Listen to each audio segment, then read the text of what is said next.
medyo gabi na po tayo. Subscriber, inabot na po tayo ng gabi. Nasa Espanya po tayo, ha. Corner Blumentritt Street, Espanya. Okay.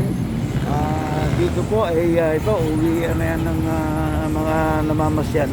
Galing ng Quiapo at sa iba pang lugar. Ayan, makikita yung mga dumadaan. Okay. Dahil na araw po ngayon ng Sabado. Okay. Ayan.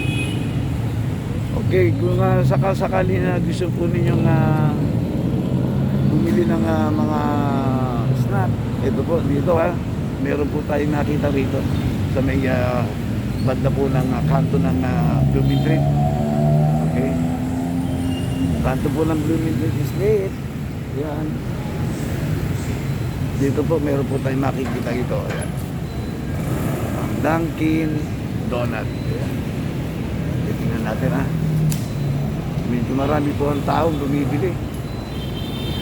Nakalagay dito, Pasalubong Express. Kung yun po ang nagmamadali sa inyo at gusto po nga bumili po ng medyo dessert.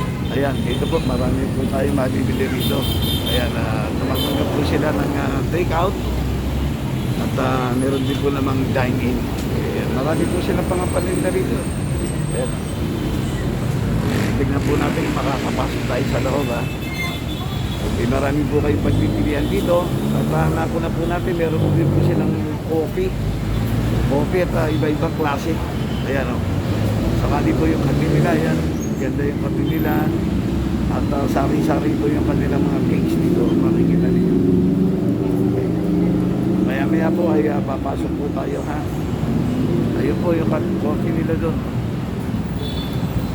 Okay. Medyo marami pong tao, nag-worry po tayo, baka hindi po natin ma-interview yung mga sales rep nila at saka yung cashier, ano. So sakali po tayo napapasok, ano, kaya medyo nag-aatubili tayo dahil ang dami pong tao dito, ano. Hindi ko po alam kung may makakausap po kayo rito, ha. But anyway, pinaliliwanag ko sa inyo na ito po ay open. At makakabili pa po kayo. Siguro malaman natin kung hanggang ano kung sila bukas. Kaya na po ating tingnan natin, ha. Talaga napakarami po nang bumibili. Ayan, kung matitignan ninyo. At dito po naman sa gilid, ayan, ito po naman ay ang Petron. Kung sakaling kayo naman ay mauubusan ng gasolina, ito, takbo lang po kayo rito.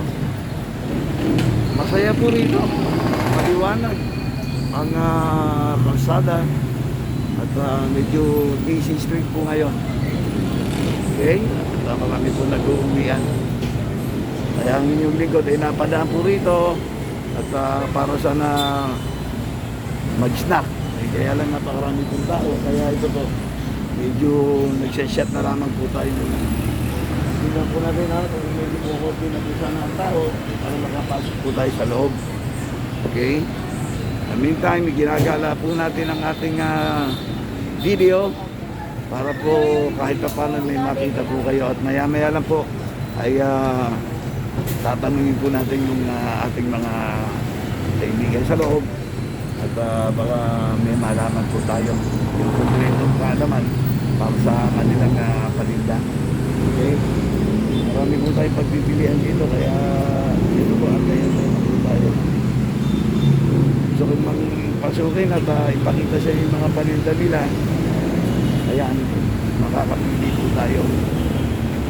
So, sa labas po ito kung makikita natin, ayan, ayan, K-Ban. Kaya ang presyo po nito nandun sa loob, eh. Okay, ito po naman Hong Kong style milk tea. Ayan, nakikita nyo rito sa labas, oh. Okay, 99. Okay. Ayan, ha. Nakikita po niyo. Okay. At marami pa po yung mga paninda. Ito po, sa totoo lang, nakapila po yung mga tao. Nakapila po sila. Pagdamas nakapagod sila. Ipo-post po muna natin, ha. Okay, maya-maya po, ito, papasok po muna tayo sa loob. Nakikiramdam tayo para matanong natin kung siya man na po pwede kumakausap. Sige po, post tayo.